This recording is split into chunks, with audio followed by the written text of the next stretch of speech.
This is Mike Maloney, and Mike is my gold expert. And the reason gold is so important, gold and silver, is because gold and silver is God's money. It's money made by God. And then in 1971, the U.S. government, under President Nixon, took God's money and turned it into man-made money.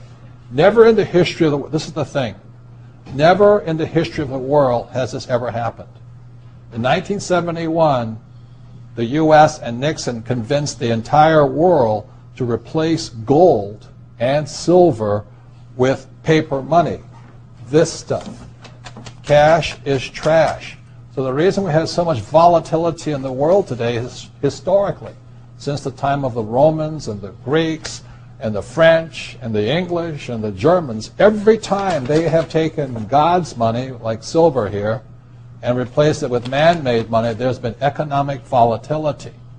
Now the problem is, so the dollar is going to keep dropping. So one of the reasons I can predict what's going to happen is I can predict the dollar will keep dropping simply because the U.S. government and now the euro, the European central banks, are printing so much of this trash.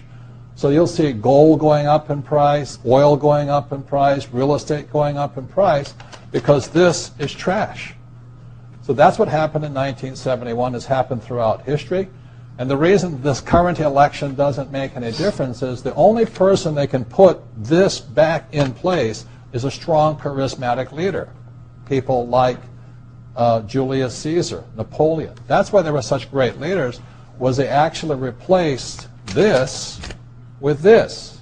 Unfortunately, we do not have that person among the candidates. I know Ron Paul, philosophically, I agree with him as closely as possible, but unfortunately I don't think Ron Paul has the chutzpah, as my Jewish friends would say, to change this whole thing. So there will be more this printed than ever before, which means the dollar keeps coming down and other things keep going up. And that's really what's going to happen.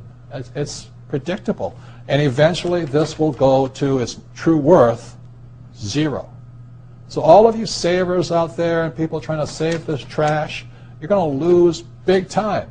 With that, Mike Maloney.